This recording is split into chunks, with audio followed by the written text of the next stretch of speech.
This episode of the podcast is brought to you by Clean Cause. Grab a Clean Cause organic sparkling yerba mate and get your day going with 160 milligrams of caffeine that won't cause crashes, it won't cause the jitters, give you those weird feelings like coffee and other energy drinks do sometimes. Clean Cause is low in calories, it's low in sugar, and it comes in 5 great flavors.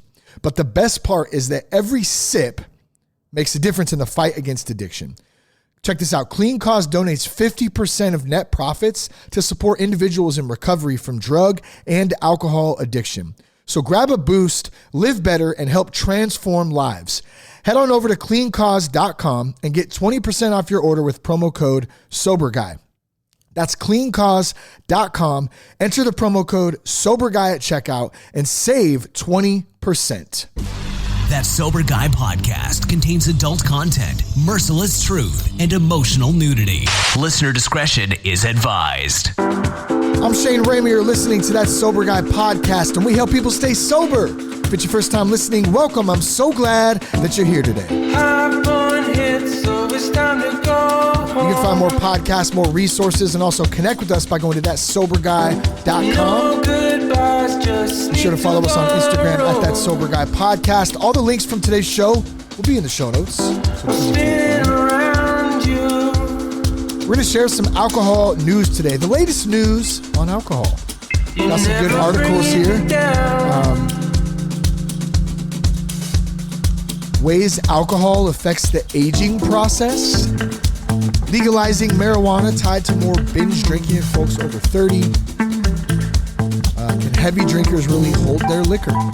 People heard that. Oh, he can hold his liquor good. I don't know why I have to put that kind of voice on it, like the redneck voice. He can hold his liquor good. He's got a wife beater on, and he's a some biscuit. I don't know. I never thought I could hold my liquor. Actually, yeah, I did. I could hold my liquor. It's like kind of real proud of it. What else? Heavy drinking could raise your risk for frailty. Interesting. Best alternatives to avoid a hangover? I have a great alternative for you. It's called Don't Drink. I was going to do this one. Let's try that again. Best alternatives to avoid a hangover. I got it. I got the answer here. It's called Don't Drink. There we go. That was how it's supposed to go. I get to use the board every so often. Drinking and driving in the senior years, a recipe for disaster. I love this one. Exercise could be an antidote to addiction, data suggests. And I can attest to that. I got a great workout in today, as a matter of fact. Worked the back out. Some deadlifts, about 40 of those. 50, I guess, if you count the warm-up set. And what else? Some rows, some bent over dumbbell rows, some lat pull downs, some jump and rope. I've been working on my double unders lately. It's legit. I love doing those things. I'm getting better at them. Helps with the coordination. The calves are feeling strong. The legs are strong. If you just want to, I feel like if you just jumped rope and you just walked, if you walked every night and then you jumped a little bit of rope every day to get the cardio in, man, you can move. Like, that's a good place to start. Just walking is a good place to start. Then maybe you add a little jump rope in there, maybe some body squats, a little bit at a time. I love this one, and then we'll dive into some of these. Drinking alcohol brings no health benefits, study finds. Imagine that. In fact, let's start there. Let's just start there. And I'll be sure to put this link in the show notes for you if you want to check out any of these articles. Let's see. It says dozens of studies have purportedly shown that a daily glass of wine or a mug of beer could reduce your risk of heart disease and death. These studies are flawed. A new evidence review asserts that the potential health benefits of moderate alcohol use vanish when those flaws and biases are taken into account. At best, a drink or two each day has no effect, good or ill, on a person's health, while 3 or more drinks a day significantly increase the risk of an early death, researchers report. So think about that. If you're drinking 2 to 3 drinks a day, and it's like, I don't get intoxicated so much, and I catch a little buzz, and it's just what we do. There's no health benefit to that, number one. And number two, there's actually negative side effects from that when you're continuing to do that every single day. So it goes on to say low level or moderate drinking is roughly defined between 1 drink per week and 2 drinks per day. Low level, so I'm guessing a low level would be 1 drink per week. And then moderate drinking is 2 drinks per day. That's the amount of alcohol that many studies, if you look at them uncritically, suggests reduces your risk of dying prematurely, which doesn't make a whole lot of sense to me. But after adjusting for study flaws and biases, the appearance of the benefit from moderate drinking greatly diminishes and in some cases vanishes altogether. A standard drink in the United States contains roughly 14 grams of pure alcohol, according to the U.S. National Institute of Health. That equates to about 12 ounces of beer, 5 ounces of wine, or 1.5 ounces of distilled spirits. For this analysis, Stockwell and his colleagues evaluated 107 studies that assessed the relationship between alcohol use and death. These studies included nearly 5 million participants from multiple countries. Goes on to say former drinkers aren't lifetime is it abstainers or abstiners? I don't know how you say that.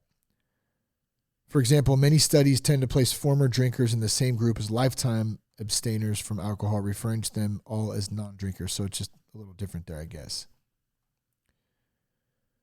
So basically here, I don't think I need to go. I'm kind of scrolling through this here. And although interesting, let's go over this actually. Awesome said research has established a continuum of risk associated with weekly alcohol use where the risk of harm is 2 standard drinks or less a week. You're likely to avoid alcohol-related consequences for yourself or others at this level. So if you are a person who can consume alcohol normal at a low risk, a low level, that's roughly 2 drinks a week. Or less. So maybe 1 or none 1 week. Maybe one week you have 2 and maybe the next week you don't have any. It's not an issue. It's not a thing. Alcohol is not the go-to answer to everything, to every party, to every funeral, to every game, to every day. 3 to 6 standard drinks a week. 3 to 6 a week. Your risk of developing several types of cancer, including breast and colon cancer, increases at this level. So you have an increased health risk if you're drinking this much. 7 standard drinks or more a week. I would say that is a high level of drinking. Your risk of heart disease or stroke increases significantly at this level. So, and as they go up, the more risk. The more you drink, the more risk. So drinking alcohol brings no health benefits. Back to it. And I've always said that I've never met a person who came to me and said, or just publicly stated, hey, my excessive drinking habits have really improved my life. I know I've said it many times, but it's true. I've never met anybody in my own experience as well. The more I drank, the worse my life got. And I don't mean the more like excessiveness, because it had always kind of been excessive in different stages at times. I just meant the longer I drank and the longer I kept living that, like the worse it got.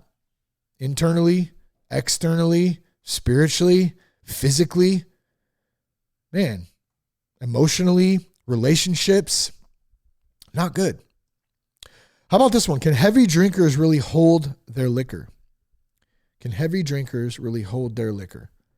Study shows maybe not. This just came out on June 19th, just a couple of days ago. Heavy drinkers might think they can hold their liquor. How many times have you heard somebody say that too? Man, that dude holds his liquor so good. He can drink like 45 beers and he don't even know he's drunk. A new University of Chicago study found that people with alcohol use disorder were still impaired after heavy drinking, even though they thought they had a greater tolerance. I can't tell you how many times I've heard people say too, especially back in the day, I drive better when I'm drunk. And maybe you've said that before. I'm probably going to guess that I probably have said that at some point, or at least thought, I'm fine. I can drive great. I'm intoxicated, because drinking and driving was a big part of my issues. Although they may be able to tolerate a certain amount of alcohol better than light or moderate drinkers, so there's some truth to that. Some people can hold their liquor a little more or drink more, probably because they build up a tolerance for it over a period of time. Like if you talk to a grown man who's been drinking for 20 years, consistently, he can drink 12 beers and be cool because his tolerance is a lot higher. And when I say cool, I mean like he's not sloppy drunk off 12 beers. He's definitely intoxicated. If he got pulled over and had to blow on a breathalyzer, he'd be going to jail. But like functionally, he can function because his tolerance level has been built up. Versus, let's say someone who just graduates high school and they're doing the graduation thing and they think it's cool and they're going to go drink and party and stuff and have a good time, and they drink 12 beers. More than likely, that person is probably going to be throwing up all night and extremely sick and not in a good way that night or the following day because the tolerance is much lower. So they're saying that there's definitely a difference between people who can tolerate it. And so back to the title, can heavy drinkers really hold their liquor? Well, there's a tolerance issue with that. And then the article goes on to say there's a lot of thinking that when experienced drinkers consume alcohol, they are tolerant to its impairing effects, said senior study author Andrea King, a professor of psychiatry and behavioral neuroscience. We supported that a bit, but with a lot of nuances. When they drank alcohol in our study at a dose similar to their usual drinking pattern, we saw significant impairments on both the 5 motor and cognitive tests that was even more impairment than a light drinker gets at the intoxicating dose. So, I mean, back to what I was saying before, I hadn't read that before. I just said, like, when I say, oh, they're cool, the guy who drank 12 beers, he's cool. That's what I'm saying. Like, he can act a little bit better, but he's still impaired. He's still going to get pulled over. His cognitive tests, his motor skills are going to be jacked up. Maybe he's starting to slur his words a little bit. But he might just be better off than somebody who is a light drinker who drank the same thing. That's all I was saying there. And it really aligns with what the study says too. For the study, King and her team worked with 3 groups of 20-somethings with different drinking patterns. Oh, this should be interesting. One group included light drinkers. The second was made up of heavy social drinkers who binge drink several times a month. The third group met the criteria for alcohol use disorder, with individuals who binge drink at least 1/3 or more of the days in a typical month. Participants were told that they'd be receiving a drink containing alcohol, a stimulant, a sedative, or a placebo. The alcoholic beverage was a flavored drink mixed in water with 190 proof alcohol at 16% volume based on body weight. Women received a dose that was 85% of that given to the men to adjust for sex differences in metabolism. Participants consumed the drink over a 15-minute period. Each took a breathalyzer test and completed 2 performance tasks after 30 minutes and again at 60, 120, and 180 after consuming the equivalent of 4 to 5 drinks. Participants with drinking issues showed less impairment on fine motor and thinking tasks compared to either group of social drinkers.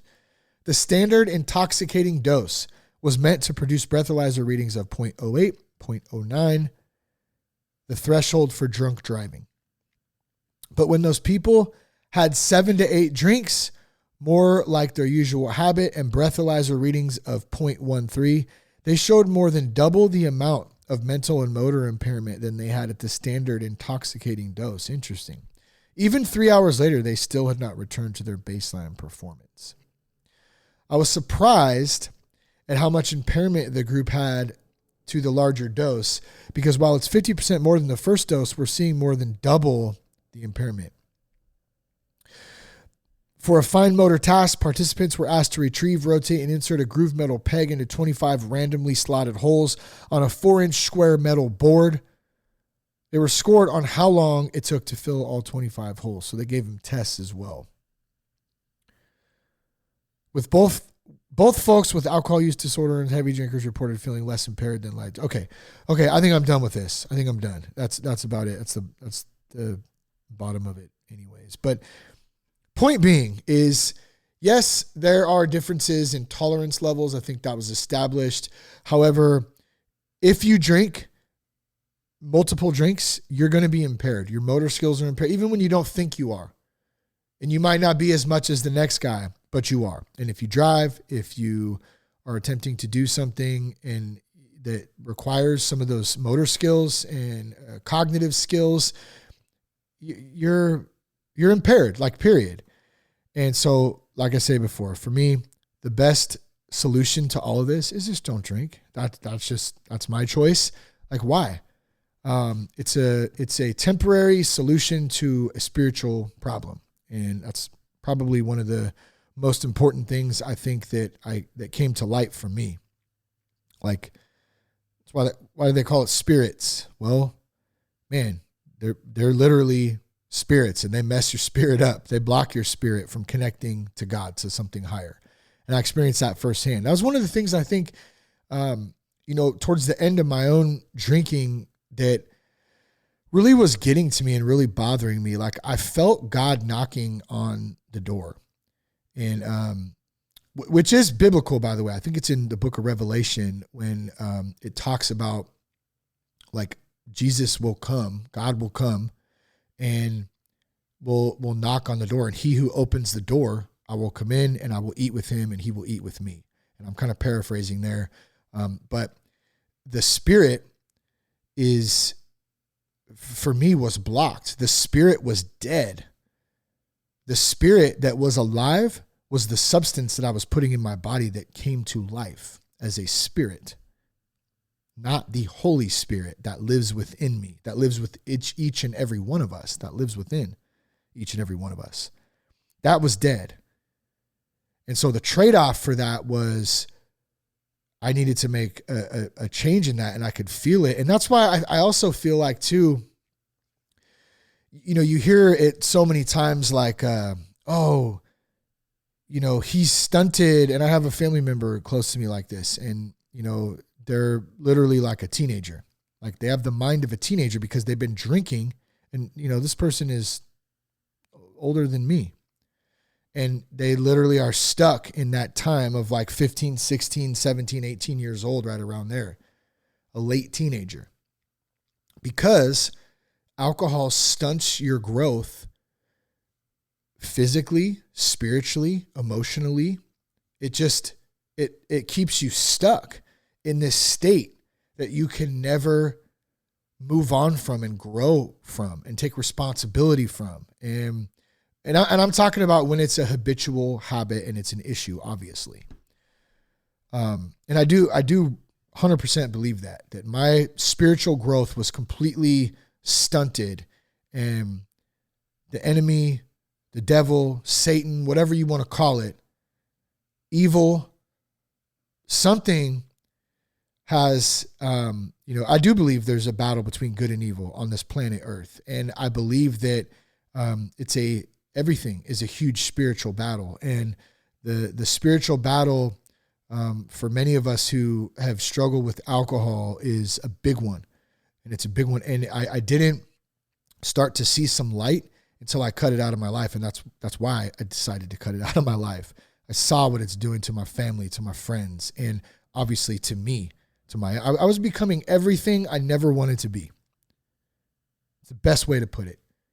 I was becoming everything that I swore up and down as a kid I would never do. I was becoming all of that. And it wasn't just because of the drinking. That was a big part of it. That was like the tip of the spear. But underneath that, there was a whole bunch of other stuff. And I couldn't get to that other stuff until I cut out the drinking. So those out there listening who are like, man, you feel shamed or you're in denial because I don't have a drinking problem. I just this or whatever. It's not a big deal. I work hard. I take care of my family, my bills, whatever it is. Like, look, it's not that's the face of it. That's the face of it.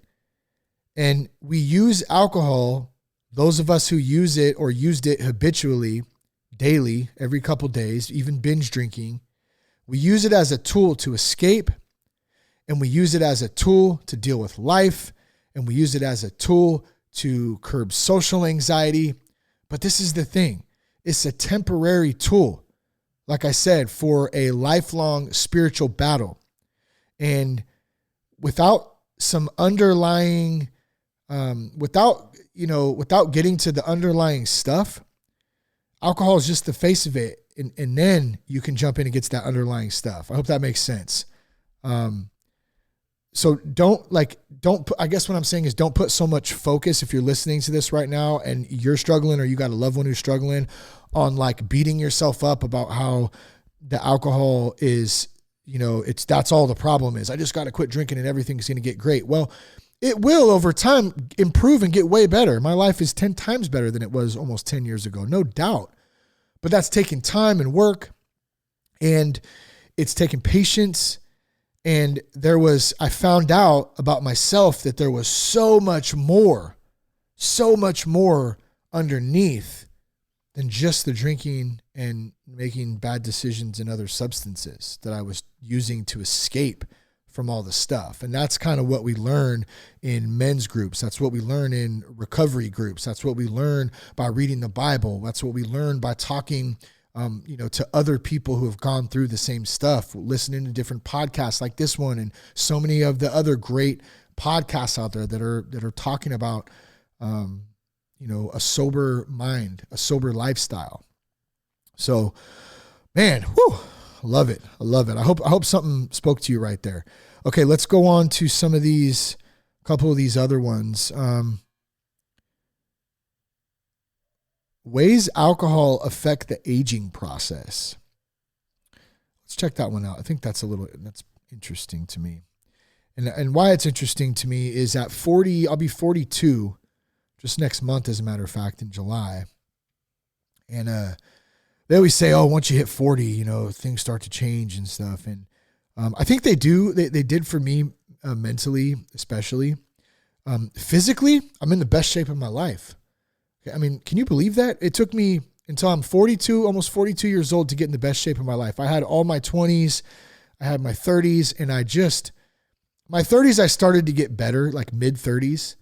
I got sober when I was 32, I think, and I started to, take care of myself a little better, but I still never I never pushed myself to the max, or hard. And to be able to do that at 42 is pretty amazing. And you do feel different things start changing as you get older, especially when you do hit 40. And I think I called it to Jess, she's like, man, you're what's going on? You're hitting the gym every day. Like you're in it. And I said, well, honestly, I think I'm having a small midlife crisis. and it's to me, I feel like it's a good thing. It's not a bad midlife crisis. It's a good thing in recognizing that hey, I'm not going to live forever. We don't, when we're 20, when we're in our teens, when we're kids, teens, 20s, even 30s, you think you're going to live forever. That's just, life is forever. And then you have kids. And even if you don't have kids, as you get older, you start to see the days and they start to go by really fast. And then you start to not even know what day it is some days. Cause you're just whoa, it was just Friday last week. Now it's Friday again. Wait, what happened? Are we in some kind of time warp here? What's going on? I have a teenager now and my son's getting tall and it's just crazy. And you realize that life is so short. It's so precious. Every moment is so special. And when we can learn to live in those moments and sit in them and realize that they're impermanent and that they're not going to last forever. I've been using that a lot lately when I start to go down the path of like a crappy attitude, or I start to complain about something, or if I have to do something that I'm not thrilled about. And okay, here's a great example. Man, I love it. I woke up this morning and was getting ready and stuff. And Jess texted me. She had to work early this morning too. And she said, hey, the front tire is flat on the car. And I'm like, are you kidding me? We've had tire issues the last few months. I had to put a whole new set on the Tahoe, and it's not cheap. And just like, okay. And then, so now again, just a couple months later, another flat tire. Are you kidding me? So it's like, I started to get a little bit pissed at first. I'm like, I started going down that road, and I snapped out of it real quick because of being conscious and being in the moment of that, and knowing that this is a impermanent moment. And it's something that I can't change. It's not anyone's fault. It just is. And really from a place of acceptance, like, okay, I need to figure out how we're going to fix this tire. And so we did. I mean, I just had to go to work. I did. I got it over to the tire shop. It's not far from here. Actually, it was funny too, because it added to it. It was like pretty much all the way flat, but I cruised it down the street. We're not far from the gas station by our house. I cruised it down there, and I'm just kind of laughing because I got the emergency lights on, and I was just too like time crunched with work and stuff to like change the tire. So I was like, you know what? Screw it. I know I'm gonna have to put a tire on it anyways. I'm just going to cruise it down slow to the gas station, put some air in it, and then I'll shoot right up the street to the America's Tire, and we'll get it changed out.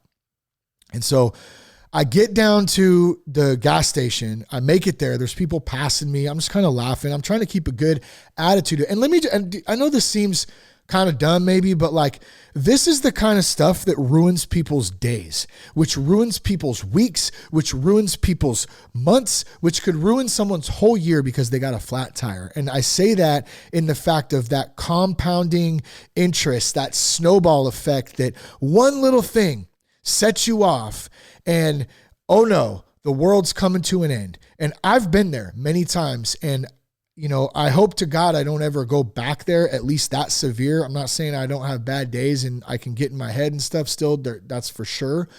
But like, in doing work and being in a conscious state and sober minded for like many years now, I have learned like how to really sit in some of this stuff and like process it and not let my emotions go insane over it, which is, I'm so thankful for that.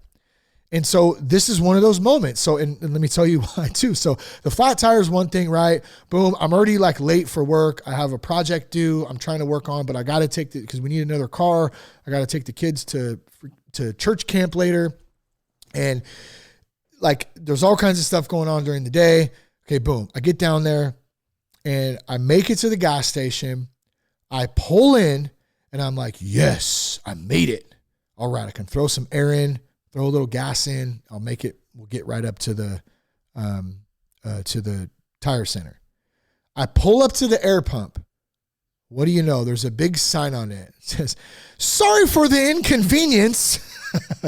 Our tire air pump, whatever the heck it's called, is out of service. And I'm like, are you kidding me right now?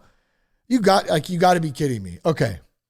So I sit there, I shake my head, and I go, all right, well, I guess I'm driving on the flat tire up to America's Tire. So I did the same thing. I already, like I said, I know I'm getting a tire. I put the emergency lights on. I cruise it up the street to America's Tire, pull it in. I make it there, end up getting a tire put on it and getting out of there and getting back home to do the day. But like that right there, yeah, it was a pain in the butt, but it didn't ruin my day. It didn't ruin my day. It, was it annoying? Yeah. But like, so let me kind of tie this back in. I know that was a long-winded story, and I tend to do that sometimes, but alcohol and the aging process. As I've gotten older and I let alcohol go when I was 32, the aging process for me has gotten a little bit better, I think, and versus how it could have been had I continued to drink And that's health-wise, physically, spiritually, mentally, emotionally. If I was still drinking right now and I got that flat tire, oh, all hell would have broke loose. All hell would have broke loose. My attitude, my day would have been ruined. I would have been pissed about it. How could this happen? Like, I don't know how it happened. It's like a heat wall or something, the guy said, and it's hot here and it got flat. What are you going to do? But as you get older, so let's get on to the article now. So as you get older, alcohol's effects can catch up with you. Decades of heavy drinking may take a toll on the liver and the brain and leave telltale signs on the skin. We turn to alcohol for a lot of reasons, says Dr. Jonathan Avery, Vice Chair for Addiction Psychiatry at Weill Cornell Medicine in New York City. It's certainly to enjoy ourselves, but it's also to self-medicate at times. And I want to say this too, real quick. I understand the self-medicating part of this, and I want everybody to know out there that, like, I have a lot of sympathy and my heart goes out to those men and women out there who are in physical pain, who suffer from really bad anxiety, who suffer from like anxiety and stress and depression and like worry and, pain, so whether it's physical pain, emotional pain, something happened, and they use alcohol in order to self-medicate. I seriously, and you know why I say that? It's not like, oh, I feel for you, all you out there. Like, I have personal family members and friends who are dealing with this, who medicate.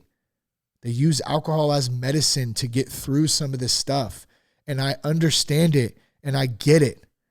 And I don't fault them for that. And I don't judge them for that. Does it hurt to see sometimes? Sure. Do I wish and pray that one day there's a better way and a better path for those people that I love and for everyone else out there that I don't know personally who's going through this? Absolutely. That's why I do the work that I do. That's why I want to take that back too. That's why God put me in a place and I'm just following what path he's leading me down. I got to remember to take the I out of that. And that's still something I'm learning. Like, I didn't do jack shiznit like in this. Like, I didn't. And I don't want to go down that path of like ego and all that crap. That's a tricky one. Like, God gave this platform to me. He put it on my heart to start it back in 2014. And here it is, almost 10 years later, still going and still helping folks out there. So with that, I want that known. I want that on record. Like, my heart goes out to anybody who's medicating with alcohol, with anything really, because of hurt and pain. And what I do want to say is, I can promise you that Jesus saved me and he could save you too. I promise that. 100%. That pain, that hurt, that heartbreak, that anxiety, that depression, all of it, all those things that we don't know how to deal with, that feel like they're just compounding and compiling and the weight of the world is on our shoulders. Like, I have felt that firsthand. I know what that feels like. And I know what it feels like to medicate with alcohol and other substances in order to alleviate it. But it alleviates it for a short period of time. And the love of Jesus Christ lasts forever. Period. And I know somebody needs to hear that right now. And all you got to do is surrender to it. And you could hit me up at That Sober Guy Podcast on Instagram. There's a contact form on thatsoberguy.com. If something spoke to you today in that and you would like to give your life to Christ, or you have questions, or you have questions about staying sober, whatever, there's tons of resources, all that stuff. But okay, let me move on here. You may find relief temporarily after a drink, but drinking regularly can have the opposite effect. It increases the odds of developing depression and anxiety, says Avery, who treats people with alcohol use disorder. It impacts you physically, your cognitive abilities, your body, and as a consequence, it impacts your sleep. You know, that's when I overlooked a lot too. My sleeping patterns were so bad. when I was drinking a lot, and you can't get a good night's sleep. You pass out, and then I remember I would wake up and like I was eating a lot of crappy food at that time too, because I would usually drink and then eat late, Jack in the Box or Adalberto's, or it was always some crap like late, and then you sleep all crappy. Oh gosh, it's giving me flashbacks right now. So even light and moderate drinkers face emotion, and I sleep way better now, by the way. Thank God for that. And even light and moderate drinkers face emotional consequences and increased health risks from alcohol as they age. If you're approaching retirement with fewer daily obligations to meet and possibly more time, don't throw caution to the wind. Okay, and then it gets into, oh man, there's a lot here. During this, the flu thing that happened a couple years ago, I don't even want to say what they call it. You know what's interesting too? I found this really interesting. I just want to mention this, and you can look it up. Feel free to look up Event 201. Event 201. And Event 201 was something that transpired in 2017, 2018, I believe. And it was the model of a pandemic that was released and went through all society, and it showed the effects. It was basically a simulation of what happened exactly about a year later. So I find that interesting that the simulation was ran and then all this stuff happened. It's just so it's so coincidental to me, and very interesting just to see how they can predict this stuff, before it actually happened. So it just made me think of that, because it says pandemic consumption, which I know was a big thing for those who were stuck at home. And so many people just struggled with addiction during 2020, 2021, 2022, because of the way the world was, the craziness. But a 2021 survey shed light on the drinking patterns of older adults since the COVID-19 pandemic began.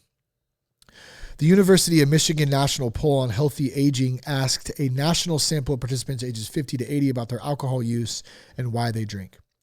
A majority of people who drank during the pandemic reported reducing their alcohol use relative to past years, says Ann Fernandez, a clinical psychologist and assistant professor in the Department of Psychiatry at the University of Michigan. A smaller but significant number drank more, says Fernandez, who serves as the associate director of the UM Addiction Treatment Service. Among 2/3 of older adults who drank at least occasionally, key findings include 42% drank once a month or less. Okay, this isn't as relevant. This isn't what I was looking for here. I thought that was something else. Okay, so let's move on from this, because this isn't one that ways of alcohol affects the aging process. It does. Period. It definitely does. As you get older, it's not, and we already established that in the beginning. About the health, there's no positive health benefits to drinking. Even to drink a glass of wine a day, like that's bullshit. Like, sorry, it is. All right, a couple more, and then we're gonna wrap up today. I just want to hear. I want to just see this one just to best alcohol alternatives to avoid a hangover. I just want to see what this says here. Like I said earlier with the dumb joke, like, the best alternative to avoid a hangover is just don't drink. It's not really that hard to figure out, but Rev poured herself another drink from the vat with ice, mint, and lime floating. I don't feel drunk. The naturopathic physician based in Sacramento, California, told the party host, who was a mixologist, I feel very relaxed. That was the point. The concoction's base wasn't gin or vodka. It was hawthorn tea, which dilates blood vessels in the brain, heart, and other parts of the body, causing a sensation that makes you feel a little bit loopy. Interesting, huh? I've never heard of that before. Hawthorn tea. The alcohol-free refreshment is one example of some herbal and fermented beverages that are getting mainstream attention as alternatives to alcohol. These beverages can provide Good options for people who want to cut down on their alcohol consumption, as well as those who are in recovery from alcohol misuse. What's alcohol misuse? Sometimes when they label this stuff, the names, I'm just like, give me a break. People are trying to find a way they can enjoy their food and drinks without causing long-term effects. Back to my point, just don't drink. Before saying cheers, keep in mind that even non-alcoholic and minimally alcoholic drinks need to be purchased and consumed responsibly.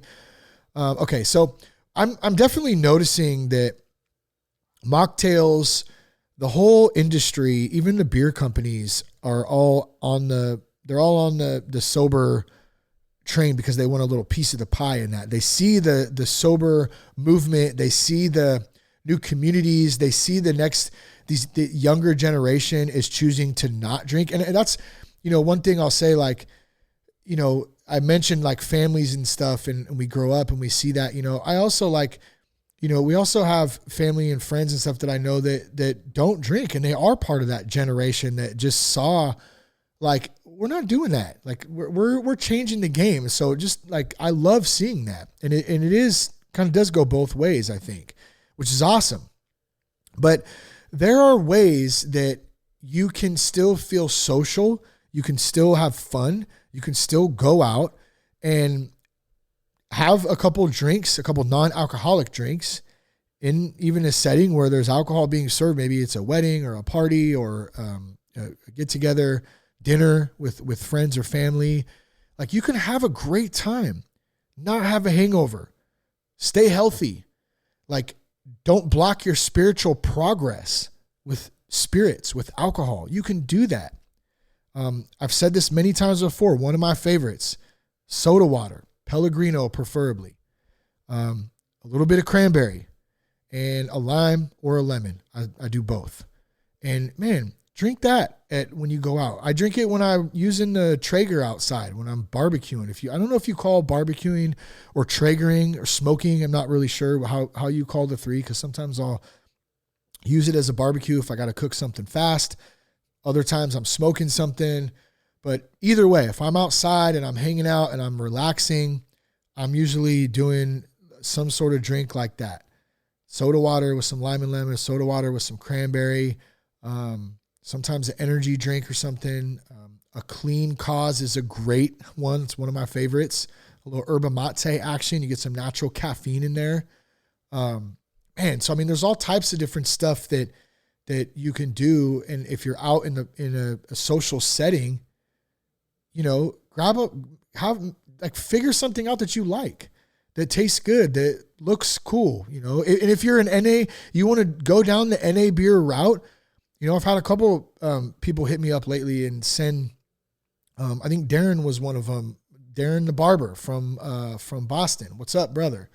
Hit me up the other day and had I think it was a Sam Adams NA beer, and if that's the route that everyone's got to choose, you got to make a choice. And some people are going to say, don't ever do that. Don't drink NA beer. That's a trigger and whatever. Maybe it is. I don't know. I can only speak for myself. I can't speak for anybody else. So you have to make that decision if you feel comfortable having an NA beer. But I'm just saying there's a ton of options out there. If you are somebody who does NA beer, every company makes one now.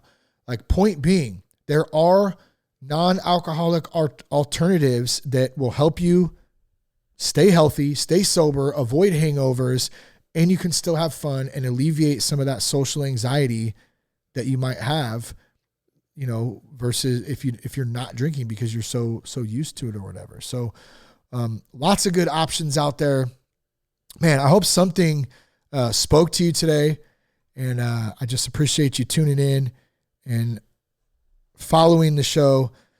One of the great things we got yesterday, I wonder if I can find that. Dang it, I don't have it up right now. Someone left a comment on Spotify. If you listen to the podcast on Spotify, actually, where's my phone? Here, let's see if I can bring this up real quick. Let's check it out, because I would love to read that. And I thought it was cool because I haven't had one of these on Spotify. Most of the reviews that we get for the show by the way, are on iTunes, and it is very, very helpful. So if you've never left us a review before, I don't ever plug and do this, but just since we're on topic today, if you could go on, and if there's nothing you do, to support the show other than listening, if you could just go on and leave a review, I mean, that's huge. And it takes you 5 minutes. You can go on Spotify. First you can go on iTunes and leave a review on there. That would be super helpful. I'd love to get the reviews up to at least 500. I think we're at like 449, and they haven't really grown their reviews. And I know there's a lot of people who listen to the show, so maybe it's a good thing that I'm plugging it this time. Please leave us a review on iTunes. It'd be super helpful. If you listen to the show on Spotify, we had you have an opportunity after you listen to each podcast. It says, what do you think of this episode? Okay, perfect. Here, I found it. So if you listen to it on Spotify, it'll say, what do you think of this episode? And you can leave us a comment on there. And then all I do is accept the comment. It gets emailed, and then it gets posted on Spotify so folks can see what you guys are liking to listen to, what your comments are, what your thoughts are. This one comes from Eplano. I don't know Eplano, I think. Eplano. I think your podcast is badass, and I've been listening for years. I appreciate your humor and authenticity. I'm spreading your podcast all around out here in Alaska. Cheers with no beers. Love it. So thank you so much for that.